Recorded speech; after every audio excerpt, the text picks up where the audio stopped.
After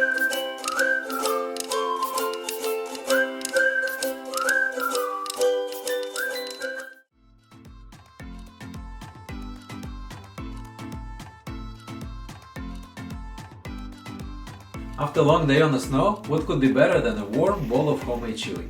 This is amazing food will keep your energy up, so you are ready to get back on the slopes.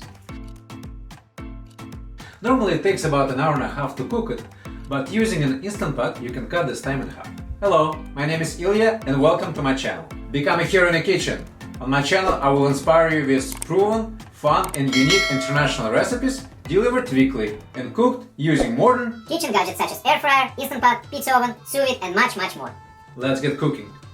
You can find complete list of ingredients in the description of this video. Step number 1. Chop red onion, garlic and jalapeno. Cut up about 1.5 cup of bacon. Turn the Instant Pot to sauté mode. Put bacon into the Instant Pot and fry it until it becomes crispy.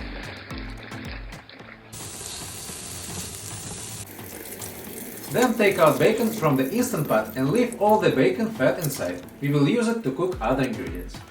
Step number 2. Add ground beef inside the Instant Pot and cook it until it gets brown. Cook it about halfway. Then add diced red onion and cook it together with meat for about 3 minutes. Add chopped jalapeno and garlic. Add salt, ground pepper and 1 tablespoon of apple cider vinegar.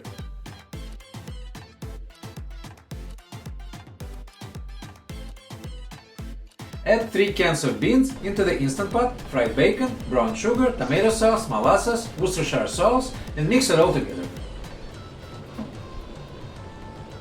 Step number 3. Select manual mode or pressure cook on high in the Instant Pot and set it for 50 minutes cook time. Your total preparation time for this dish is about 45 minutes. I want to give you a pro tip. Take this dish inside the Instant Pot to your car on your next ski trip. Chili will stay warm in the Instant Pot for most of the day and ready for your tailgate party. Your family and friends will be impressed. Please leave comments on what other recipes would you like to see from me in the future videos. Thank you for watching and I will see you soon.